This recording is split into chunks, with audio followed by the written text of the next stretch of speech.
el impacto de analizar lo que otros temen, el colapso de la mente hiperconsciente. Había sangre en las páginas del cuaderno. No era sangre literal, era peor. Era la marca de alguien que había tocado la verdad con sus propias manos y descubrió que arde. Daniel estaba sentado en el frío suelo de su apartamento de Nueva York, rodeado de notas que nadie más podía descifrar, diagramas, ecuaciones de comportamiento, patrones psicológicos escritos en capas superpuestas de tinta roja y negra. Su respiración era irregular, los ojos, profundos y vidriosos, fijos en un punto invisible delante. 3 días sin dormir. No pudo parar, porque Daniel había hecho algo que pocos se atreven. Había mapeado el miedo colectivo. No solo lo observó, lo diseccionó, lo categorizó, lo convirtió en geometría visual, y ahora lo estaba devorando por dentro como un ácido lento y silencioso. Nadie alrededor se dio cuenta. Para sus compañeros de trabajo, no era más que otro analista brillante y reservado. Para su hermana, él era el genio distante que rara vez respondía a las llamadas. Pero la verdad era que Daniel se estaba desmoronando, porque cuando ves lo que otros evitan ver, cuando nombras los miedos que habitan bajo tierra en el alma humana, pierdes el derecho a regresar a la superficie. Leonardo da Vinci escribió una vez en sus notas secretas: quien disecciona la oscuridad debe aceptar que ella también lo diseccionará a él. Daniel no conocía esa frase, pero estaba viviendo cada palabra de ello. Todo empezó 6 meses antes, durante una investigación sobre los patrones de ansiedad social en entornos urbanos. Daniel era un neurocientífico del comportamiento, especializado en mapear respuestas emocionales colectivas. Su trabajo consistió en transformar datos psicológicos en gráficos, tendencias, predicciones. Era ciencia pura, racional, objetivo, hasta que notó algo extraño. Los temores que la gente reportó en terapia, en foros anónimos, en confesiones digitales, todos seguían un patrón oculto. No fue al azar. Había una estructura geométrica detrás del terror humano, como si el miedo fuera un lenguaje antiguo, escrito en código, esperando ser traducido. Daniel Paloma. Y cuanto más profundizaba, más veía. Los miedos no eran solo reacciones, eran mensajes, advertencias inconscientes sobre algo más grande, algo que la mente consciente se negó a procesar. La gente temía la soledad, pero en realidad temía darse cuenta de que siempre había estado sola. Temían la muerte, pero lo que realmente les aterrorizaba era la irrelevancia de su propia existencia. Empezó a escribir todo. Creó diagramas que parecían mapas de constelaciones interiores, líneas que conectan los traumas infantiles con las fobias de los adultos, círculos que representan bucles de pensamiento contraproducentes. Cada dibujo fue una revelación. Cada revelación fue una herida abierta. Y entonces, una noche de tormenta, Daniel cruzó la línea. Se aplicó el análisis a sí mismo. Fue entonces cuando todo se vino abajo, porque descubrió que su miedo central, el que orquestó todos los demás, era la lucidez. Temía percibir demasiado. Temía que una conciencia hiperactiva fuera una maldición disfrazada de regalo. Temía que, al nombrar lo invisible, se volvería incapaz de vivir como los demás,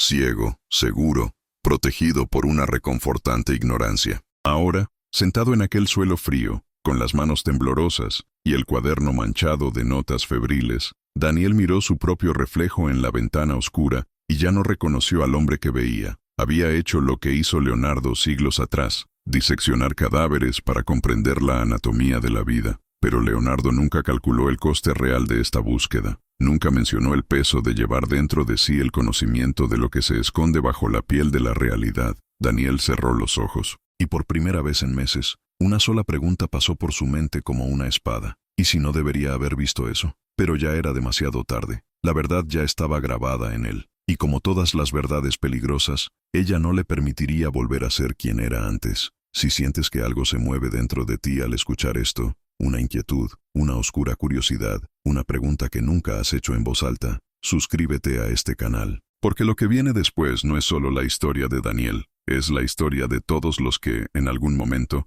miramos hacia nuestro interior y vimos algo que nunca debimos haber visto. La primera persona en darse cuenta fue Sara. Era psicóloga clínica y trabajaba en el mismo instituto que Daniel. Compartían el pasillo, a veces un café en la sala de descanso, nada más que eso. Pero Sara tenía un don peculiar. Leía a la gente como Daniel leía datos. Y ese jueves por la mañana, cuando pasó junto a él en el ascensor, algo la hizo detenerse. ¿Estás bien? Daniel tardó 3 segundos en responder. 3 segundos donde sus ojos parecieron calcular la respuesta más eficaz, la mentira más plausible. Soy. Pero el tono era mecánico. La postura es rígida. Sus manos escondidas en sus bolsillos temblaron levemente. Sara no insistió. Ella solo lo vio salir del ascensor, cargando un maletín de cuero desgastado y con el aspecto de alguien que no había dormido en días. Ella conocía esa mirada. Lo había visto en pacientes al borde del colapso, pero nunca contra alguien como Daniel, alguien cuya mente se consideraba demasiado brillante para quebrarla. Lo que Sara no sabía era que Daniel no se estaba derrumbando,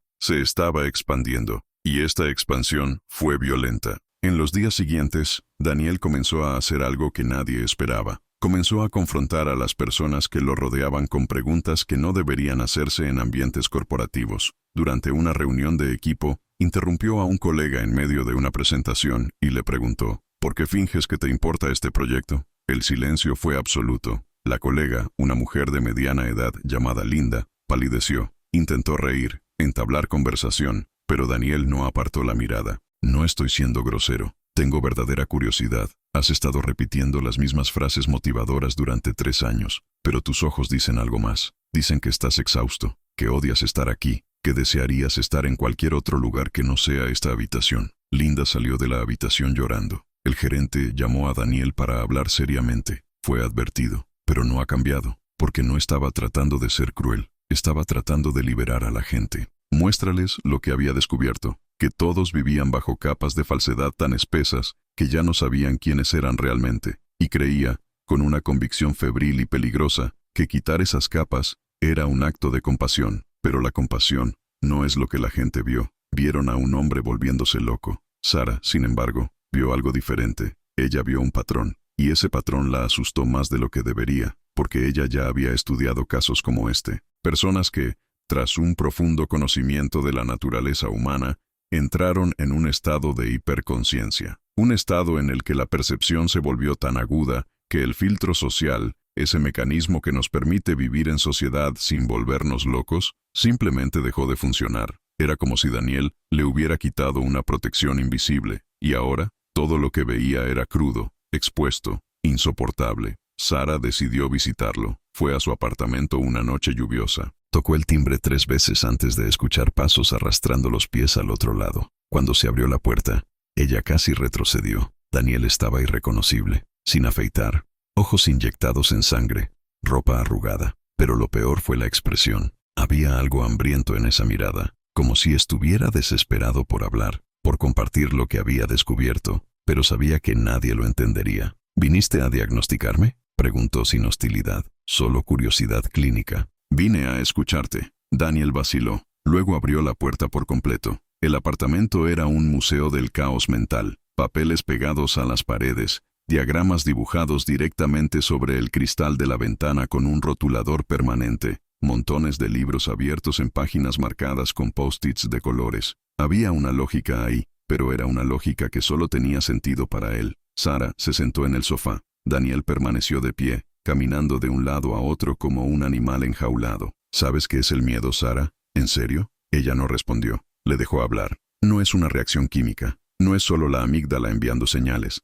El miedo es información. Es la mente tratando de decirnos algo que la conciencia no quiere escuchar. ¿Y sabes lo que sucede cuando dejas de ignorar esa advertencia? Cuando realmente escuchas, dejó de caminar. Él la miró directamente. Ves todo el sistema. Ves que toda nuestra estructura social, toda nuestra educación, toda nuestra cultura, todo está construido para mantenernos distraídos, para que no hagamos la única pregunta que realmente importa. Sara se inclinó hacia adelante. ¿Qué pregunta? Daniel sonrió, pero no fue una sonrisa de alegría. Era la sonrisa de quien acaba de darse cuenta de que ha caído en una trampa de la que no tiene salida. ¿Por qué continuamos? El silencio que siguió fue denso. Sara sintió un escalofrío recorrer su espalda, porque ella reconoció esa pregunta. Era el mismo que aparecía, disfrazado de 1000 maneras, en las sesiones de terapia con pacientes que se encontraban al borde del abismo. La pregunta que precedió al colapso, o la transformación. Daniel, ¿necesitas ayuda? Él se rió, una risa baja, casi inaudible. No, Sara.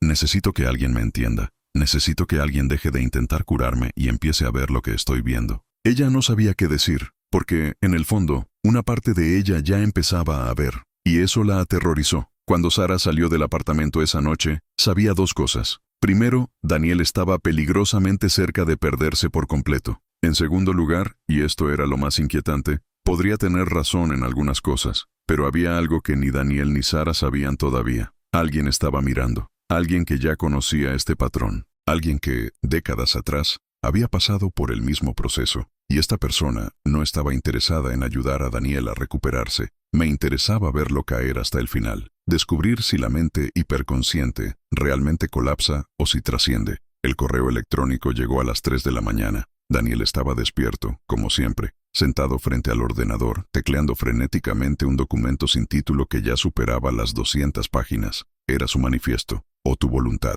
Él mismo ya no lo sabía. El sonido de la notificación le hizo detenerse. Remitente desconocido. Asunto vacío. Solo una línea en el cuerpo del texto. No eres el primero, y no serás el último. Daniel permaneció inmóvil durante largos segundos. Luego hizo clic en responder y escribió, ¿quién eres? La respuesta llegó en menos de un minuto. Alguien que sobrevivió a lo que estás pasando. Nos vemos mañana a las 2:00 p.m. Biblioteca Pública, tercer piso, sección de filosofía. Solo. Daniel debería haberlo ignorado. Debería haber eliminado el correo electrónico y volver a su trabajo obsesivo. Pero había algo en esas palabras, sobrevivió, que lo agarró como un anzuelo, porque no estaba seguro de estar sobreviviendo, o si simplemente estuviera posponiendo lo inevitable. A la mañana siguiente, Sara se despertó con una sensación extraña en el pecho. Había soñado con Daniel. En el sueño, estaba parado en un precipicio, no aterrorizado, pero sí curioso, como si estuviera calculando la profundidad de la caída,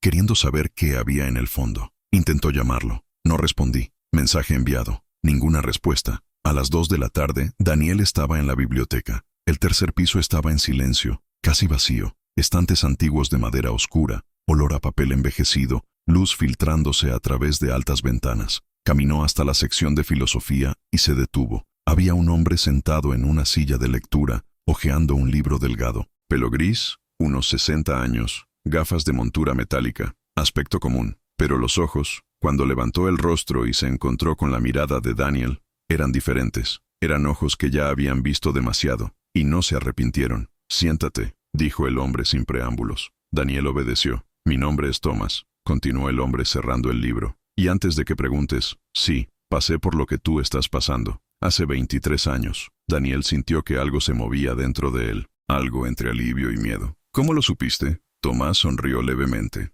Porque dejaste huellas. Publicaste 2 artículos recientemente, ¿correcto? Uno sobre patrones de negación colectiva, otro sobre la geometría oculta del trauma. Ambos brillantes, ambos peligrosos, porque cualquiera que escriba así, no solo está investigando, está confesando. Daniel tragó con dificultad. ¿Tú también lo escribiste? Escribí 4 libros, ninguno publicado, todos quemados por mí mismo, 3 años después de escribirlos. ¿Por qué? Thomas se quitó las gafas y las limpió tranquilamente con la esquina de su camisa. Porque me di cuenta de que algunas verdades no deberían compartirse, no porque sean falsas, sino porque la mente humana promedio no fue creada para soportarlas. Es como darle un telescopio a alguien que nunca ha mirado el cielo. No solo mostrarás las estrellas, mostrarás el vacío entre ellas, y ese vacío puede consumirte. Daniel sintió que la ira subía a su pecho. ¿Así que te rendiste? ¿Volviste a vivir en la ignorancia? No, respondió Thomas poniéndose las gafas nuevamente. Aprendí a mantener el equilibrio. Aprendí que hay una diferencia entre ver la verdad y ser devorado por ella. Y esa diferencia tiene un nombre. Propósito. Daniel frunció el ceño. ¿Objetivo? Thomas se inclinó hacia adelante, como si estuviera a punto de revelar un antiguo secreto. Descubriste que el miedo es información, que la sociedad es una distracción, que todo el mundo vive en capas de falsedad, ¿correcto? Daniel asintió. Pero cometiste el clásico error del hiperconsciente. Pensaste que tu papel era despertar a la gente, arrancarles las máscaras por la fuerza, liberarlos. ¿Y no es así? No. La voz de Thomas se hizo más profunda. Tu papel no es liberar a nadie. Tu papel es construir algo con lo que ves. Leonardo da Vinci no anduvo por las calles de Florencia gritando sobre la anatomía humana que descubrió diseccionando cadáveres. Pintó, inventó, transformó el conocimiento prohibido en belleza funcional. Daniel sintió que algo se reorganizaba en su interior, como si una pieza perdida hace mucho tiempo acabara de encajar en su lugar. ¿Estás diciendo que debería dejar de analizar? Estoy diciendo que deberías dejar de analizar y comenzar a crear. Usa lo que ves,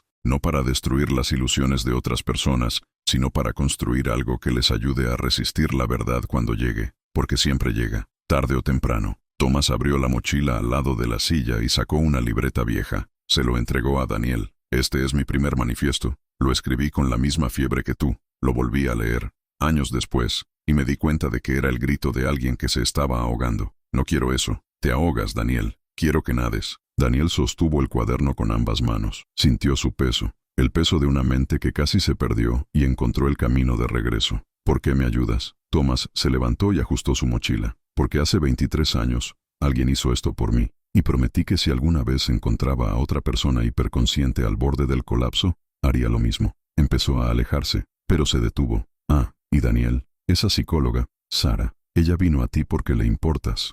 No la alejes. Necesitarás un ancla. Todos lo necesitamos. Y entonces Thomas desapareció entre los estantes. Daniel se quedó solo, sosteniendo el cuaderno, sintiendo algo extraño y desconocido brotar en su pecho. Esperanza, pero lo que no sabía, lo que ni siquiera Thomas sabía, era que la reunión estaba siendo observada, no por cámaras, no por espías, pero para un sistema creado para identificar mentes hiperconscientes, un sistema que no quería ayudarlos, quería reclutarlos. Y Daniel acababa de entrar en el radar. Cuando regresó a casa esa noche, había otro correo electrónico esperando, sin remitente, ningún tema, solo una imagen. Era una foto de él y Thomas en la biblioteca, tomado desde arriba, ángulo imposible, y debajo de la foto, una sola línea. Ahora sabemos que estás listo. Daniel sintió que se le helaba la sangre. ¿Listo para qué? Daniel no durmió. Se sentó en la oscuridad, mirando la pantalla de la computadora. La imagen todavía estaba abierta. Él y Thomas, capturados desde un ángulo superior. ¿Había alguien en el techo? ¿Usaste un dron? Ninguna de las opciones tenía sentido. La biblioteca contaba con sistemas de seguridad, cámaras visibles. Eso fue otra cosa. A las 6 de la mañana tomó una decisión. Necesitaba encontrarme con Thomas nuevamente, pero no había ningún número de teléfono, ningún contacto más allá de ese correo electrónico original, que ahora parecía provenir de una cuenta desechable y ahora desactivada. Daniel tomó el cuaderno que Thomas le había dado. Se abrió en la primera página. Había una fecha, 12 de marzo de 2002, y una frase escrita con letra temblorosa. Si estás leyendo esto es porque todavía no me he rendido, o porque ya es demasiado tarde. Lo hojeó rápidamente. Había páginas y páginas de notas, diagramas similares al suyo, pero con algo diferente. Había soluciones. Thomas no se limitó a trazar un mapa de los miedos. Creó antídotos mentales, ejercicios de anclaje, técnicas de integración emocional, formas de llevar el conocimiento sin verse abrumado por él. Daniel estaba absorbiendo cada línea cuando sonó su teléfono. Era Sara. Necesitamos hablar. Ahora. Había urgencia en su voz. Daniel estuvo de acuerdo. Se reunieron en un pequeño café, lejos del instituto. Sara era diferente. Ojos atentos, postura rígida. Dejó un sobremanila sobre la mesa. Estás siendo investigado. Daniel frunció el ceño. ¿Para el instituto? ¿Por mis interacciones? No. Sara abrió el sobre. En su interior había documentos impresos, correos electrónicos internos, memorandos. Por una organización privada. Se llama Instituto Turing. Se especializan en identificar individuos con lo que llaman capacidad cognitiva anómala. Traducción: gente como tú. Daniel sintió que se le daba un vuelco el estómago. ¿Cómo conseguiste eso? Tengo un contacto en el departamento jurídico de nuestro instituto. Me advirtió que habían recibido una solicitud extraña. Acceso a sus artículos, historial de publicaciones, evaluaciones psicológicas, todo disfrazado de reclutamiento académico. Pero cuando busqué el Instituto Turing, hizo una pausa. No existen oficialmente, sin registros públicos. No se conoce sede, pero hay huellas, testimonios de personas que fueron invitadas y nunca regresaron a la academia. Daniel sintió que algo frío le recorría la espalda. ¿A dónde regresaron? Nadie lo sabe. Algunos dicen que trabajan en proyectos militares, otros hablan de investigaciones psicológicas extremas. Incluso hay teorías de que están desarrollando algún tipo de inteligencia artificial basada en patrones mentales hiperconscientes. Daniel recordó la foto, desde el ángulo imposible, del mensaje. Ahora sabemos que estás listo. Le contó todo a Sara. El correo electrónico, el encuentro con Tomás, vigilancia. Sara palideció. Daniel, ¿y si Tomás también es parte de esto? ¿Y si lo enviaron a evaluarte? Daniel sacudió la cabeza instintivamente. No, él era genuino. Lo sentí. ¿Te sentiste? Sara se inclinó hacia adelante, en voz baja pero incisiva. Daniel, llevas meses analizando cómo la gente comete errores, cómo crean narrativas falsas para respaldar la realidad. ¿Y ahora me estás diciendo que sentías que un extraño era digno de confianza? Ella tenía razón, y lo odiaba. Pero antes de que pudiera responder, su teléfono vibró. Mensaje de número desconocido. Última oportunidad. Acepta la invitación o pierde la oportunidad de entender por qué ves lo que ves. Esta noche, 22:00 horas, almacén 7 del puerto. Ven solo o no vengas. Sara vio cambiar la expresión de Daniel. ¿Qué fue? Él mostró el mensaje, lo leyó, lo releyó y luego hizo algo inesperado. Tomó su teléfono y escribió una respuesta. Lo hará, pero no solo. Los ojos de Daniel se abrieron como platos. Sara, no puedes. Puedo y lo haré. ¿Crees que voy a dejarte ir solo a un almacén abandonado para encontrar una organización fantasma? ¿Cuál es tu plan? ¿Descubrir la verdad y desaparecer como los demás? La respuesta llegó casi al instante. Entonces 2 personas. Pero debes saber, lo que ves no se puede deshacer. Sara y Daniel intercambiaron miradas.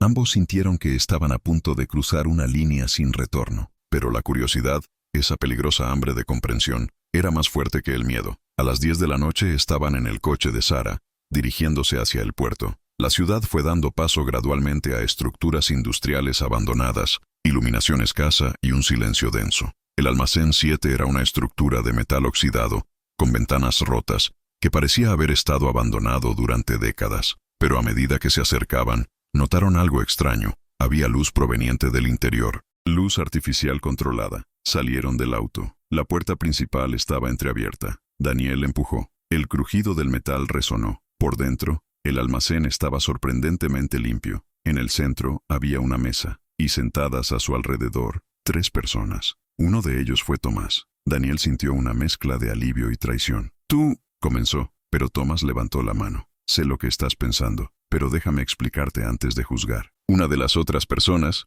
una mujer de unos 40 años, pelo corto, ojos penetrantes, dijo, mi nombre es doctora Elena Voss, soy neurocientífica. Y sí, somos parte del Instituto Turing, pero no por la razón que podrías pensar. El tercero, más joven, añadió, no somos reclutadores del gobierno, no trabajamos para el ejército, somos antiguos hipercocientíficos, personas que, como tú, Daniel, empezaron a ver patrones que nadie más veía, y casi nos volvimos locos, hasta que entendimos algo crucial. Elena continuó, la hiperconciencia no es un defecto, es una evolución, pero nuestros cerebros actuales no están diseñados para soportarla. Es como intentar ejecutar software avanzado en hardware antiguo. Se bloquea, se colapsa, a menos que... Hizo una pausa dramática. A menos que aprendas a reprogramar el hardware. Daniel sintió que su corazón se aceleraba. ¿De qué estás hablando? Tomás finalmente habló. Daniel, no te mentí. Todo lo que dije en la biblioteca era verdad, pero hubo algo que no mencioné. Después de que aprendí a mantener el equilibrio, después de que encontré mi propósito, descubrí que había otros como nosotros, y juntos desarrollamos un protocolo, una serie de técnicas neurocognitivas que permiten que la mente hiperconsciente opere sin colapsar. Sara, que hasta entonces había permanecido en silencio, estalló. Esto es una locura. Ustedes están hablando de experimentación cerebral. Elena se volvió hacia ella con una calma inquietante. No es experimentación cuando tú mismo eres el experimento. Cada uno de nosotros siguió el protocolo voluntariamente. Y funcionó. No solo sobrevivimos, trascendimos. El joven sonrió. Vemos lo que tú ves, pero no nos consumimos. Controlamos, dirigimos, creamos. Daniel sintió una ola de posibilidades y terrores chocar en su mente. ¿Y qué quieres de mí? Elena se acercó. Queremos que elijas. Puedes irte ahora, volver a tu vida, intentar sobrevivir solo bajo el peso de lo que sabes. O puedes quedarte, aprender, y convertirte en algo para lo que la humanidad aún no tiene nombre. Sara agarró el brazo de Daniel. No hagas eso. No sabes lo que realmente hacen aquí. Pero Daniel miró a Tomás, y Tomás miró hacia atrás con esos ojos que ya habían visto el abismo y regresaron enteros. ¿Es seguro?, preguntó Daniel. Tomás respondió con brutal honestidad. No, pero ni siquiera quedarse donde estás es seguro. La elección no es entre riesgo y seguridad, es entre derrumbarse solo o trascender con ayuda. Daniel cerró los ojos, respiró hondo, y cuando los abrió ya había tomado su decisión. Me quedaré. Sara le soltó el brazo como si se hubiera quemado. Daniel, no. Pero ya estaba caminando hacia la mesa, hacia lo desconocido, hacia lo único que tu mente hiperconsciente siempre ha buscado. Respuesta definitiva. Elena sonrió. Bienvenidos a la siguiente etapa de la conciencia humana. Y en ese momento, las puertas del almacén se cerraron solas, cerrándose con un clic metálico que resonó como una campana fúnebre. Sara se quedó afuera, solo, aterrorizado. Y en su interior, Daniel estaba a punto de descubrir si la mente que todo lo ve realmente puede salvarse, o si simplemente se estaba preparando para algo mucho peor. Sara llamó a la puerta del almacén durante 15 minutos seguidos. Nada, ninguna respuesta. No sale ningún sonido del interior. Pensó en llamar a la policía. ¿Pero qué dirías? Mi colega entró voluntariamente en un almacén con personas que dicen que pueden reprogramar cerebros. Ella sería admitida antes que Daniel. Luego esperó. Se sentó en capó del auto. Abrazó sus rodillas y esperó. 3 horas. 4. El frío de la mañana le mordió la piel, pero no se movió. Hasta que, a las 2:40 de la madrugada, se abrió la puerta. Daniel se fue, solo. Sara corrió hacia él y examinó su rostro en busca de signos de trauma, drogas o cualquier cosa. Pero lo que vio fue peor de lo que esperaba. Estaba tranquilo, no la calma forzada de antes. Era otra cosa, una paz que se sentía sólida, arraigado. ¿Qué te hicieron?, susurró, casi temerosa de la respuesta. Daniel sonrió, pero era una sonrisa diferente. Tenía peso, estaba seguro. Nada que no permití. Caminó hasta el coche y se sentó en el asiento del pasajero. Sara vaciló, pero la siguió. Condujo en silencio durante 10 minutos antes de estallar. ¿Me lo vas a decir o tendré que adivinarlo? Daniel miró por la ventana, viendo pasar la ciudad dormida. They showed me something that I should have realized on my own. Something that Leonardo da Vinci discovered and never wrote down explicitly, but left encoded in each work. ¿Qué? Esa hiperconciencia no es el problema. El problema es su soledad. Sara frunció el ceño. Daniel se volvió hacia ella. Me estaba derrumbando porque pensé que era el único, que estaba solo viendo lo que nadie más veía, pero me demostraron que hay otros. Siempre los ha habido. Y cuando te das cuenta de que la lucidez no es una maldición individual, sino un rasgo compartido, todo cambia. Sara agarró el volante. ¿Qué pasa con su protocolo? Entrenamiento cognitivo, técnicas de anclaje emocional. Aprendí a separar la observación de la absorción. Puedo ver patrones sin ser devorado por ellos. Daniel abrió la puerta cuando llegaron a su edificio, pero se detuvo antes de salir. Sara, gracias por venir, por preocuparte. Fuiste mi ancla cuando no sabía que la necesitaba. Sintió que le ardían los ojos. Te estaré vigilando. Si siento que algo anda mal, te arrastraré de regreso a la realidad.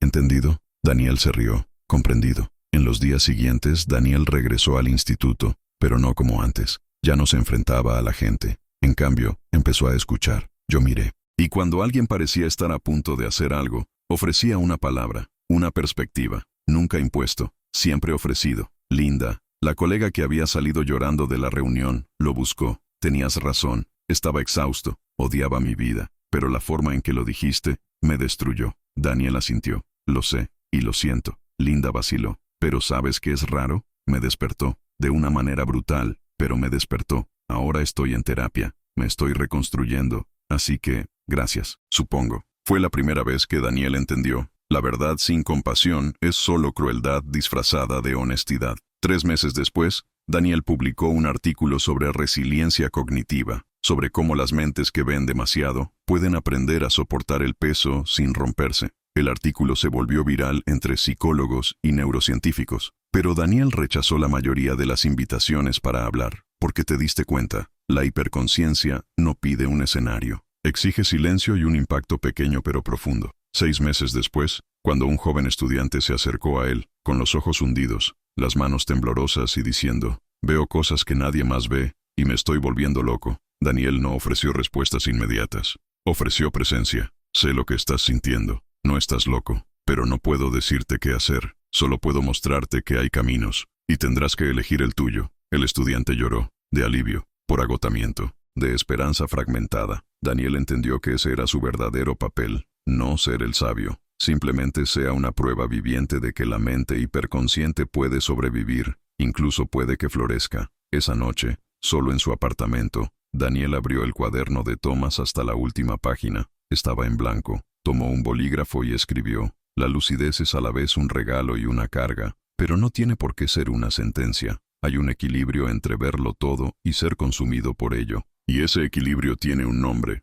humanidad compartida. Cerró el cuaderno, apagó la luz, y por primera vez en todo un año, Daniel durmió profundamente, sin pesadillas, sin fiebre mental, solo la suave oscuridad de una mente que finalmente había aprendido a descansar, porque había descubierto la verdad que todas las personas hiperconscientes eventualmente encuentran o se destruyen al no encontrar. Puedes cargar con el peso de ver demasiado, pero no tienes que cargarlo solo, y ahí radica la diferencia entre colapso y trascendencia, entre la destrucción y la creación, entre la locura y la sabiduría. Si esta historia despertó algo en ti, una inquietud, una identificación, una pregunta aún sin respuesta, suscríbete a este canal, porque las historias aquí son espejos de lo que todos llevamos en silencio.